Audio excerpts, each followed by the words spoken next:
બાકી પોતે તો મહેનત કરતા હતા, પણ જ્યાં એમની આસ્થા હતી ત્યાં એમને માનતાઓ પણ રાખેલી.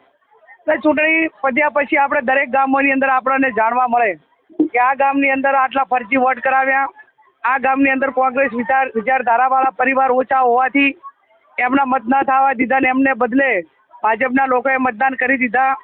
આવી અનેક ફરિયાદો આવી ત્યારે હું હવે ચોક્કસ કહીશ કે શ્રદ્ધા પણ એક અતૂટ આશીર્વાદ પણ દેવોના મળ્યા છે.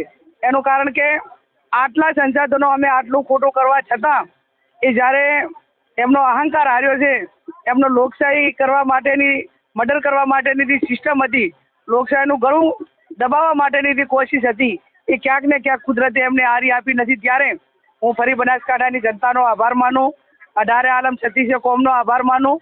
આજે પ્રતાપજી અને એમના પરિવારે અહીંયા જોખણું રાખીને એટલો ઉત્સાહ ઉમંગ કે ચૂંટણીના દિવસે જેટલો જશ્ન ના મનાવે એટલો ફટાકડા, ફૂલ, ગુલાબ, પેટા, સાલુ અને અનેક પ્રકારના જે એક સ્વાગત કરવા માટેની જે પરંપરાઓ છે એ તમામ પરંપરાઓને ધ્યાનમાં રાખીને અમારા આગેવાનોનું સન્માન કર્યું, અમારું સન્માન કર્યું. સૌ શહેર સંબંધીને હાજર રાખ્યા. એમનો પરિવારનો પણ આભાર. ને બનાસકાંઠાની જનતાએ અમને આશીર્વાદ આપ્યા છે. 5 વર્ષ બનાસકાંઠાની જનતાનું ઋણ ઉતારવા માટેના અમે પ્રયત્નો કરીશું.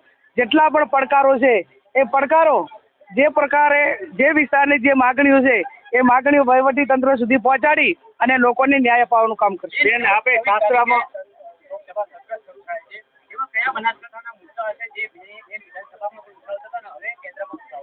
બનાસકાંઠાના વિવિધ તાલુકાઓના વિવિધ પ્રશ્નો છે. 24 તારીખે તમામ સાંસદ સભ્યોની શપથવિધિ છે. એના પછી આ ચોમાસું સત્ર છે.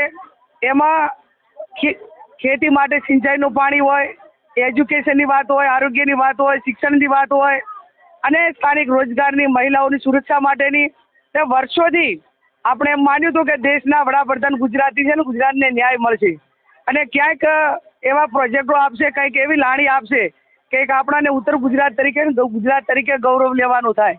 પણ એ પૈકીનું કાંઈ થયું નથી. ત્યારે બનાસકાંઠાની જનતા હોય કે સમગ્ર દેશની જનતા હોય, એક મજબૂત વિરોધ પક્ષની ભૂમિકામાં અમને મૂક્યા છે. ત્યારે વિરોધ પક્ષ તરીકે લોકોનો અવાજ એ સરકાર સુધી પહોંચાડીને લોકોને ઉપયોગી થાય એવા કાર્યો કરવાના પ્રયત્નો કરીએ. ચૂંટણી બાદ ચૂંટણીમાં જુવારું માગ્યું હતું અને દિયોદર તાલુકામાંથી માગ્યા કરતા વધારે જુવારું આપ્યું છે.